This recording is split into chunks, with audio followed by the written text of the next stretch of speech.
je fais simplement mon rôle d'avocat. La mission de l'avocat consiste à conseiller son client, à le défendre et à l'assister.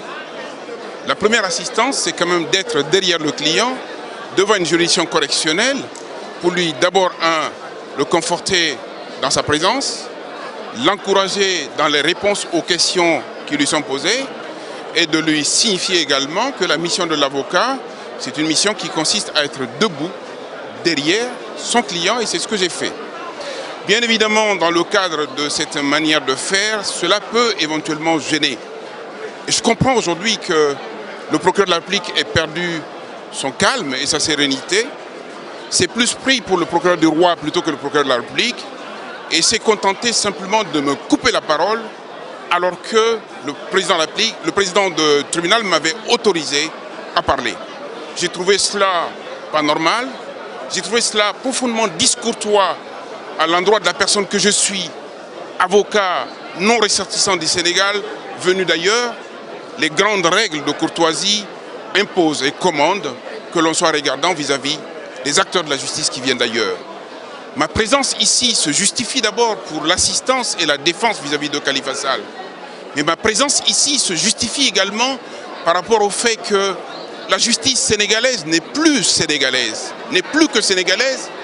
La justice sénégalaise répond de normes sénégalaises, mais de normes africaines et de normes internationales. Et nous sommes les témoins de cela. Une justice instrumentalisée est une justice anormale. La justice et la politique, ce sont des situations qui permettent simplement de régler des comptes et que Dieu nous préserve de cela. Le droit est quelque chose d'abstrait. Le droit est quelque chose qui s'applique sans aucune considération de la personne en face. Vous savez, le dieu de la justice s'appelait Thémis. Pour éviter de prendre connaissance de la couleur de la peau de la personne qui était en face, de l'état de fortune de la personne, Thémis se bandait les yeux pour ne pas prendre conscience de la personne qui était en face, pour le juger objectivement et sur la base des faits et en application du droit. Bien évidemment que les droits de monsieur le député maire Khalifa Ababacar Sall ont été violés. D'abord, comment pouvez-vous penser 2 secondes que l'accusation principalement porte sur des informations qui sont contenues dans un rapport de l'inspection générale d'État? Ce rapport de l'inspection générale d'État n'est pas une pièce versée au dossier. C'est une pièce qui est accessible aujourd'hui au seul procureur de la République qui tire les informations là-dessus, qui accuse, qui poursuit et qui maintient en détention.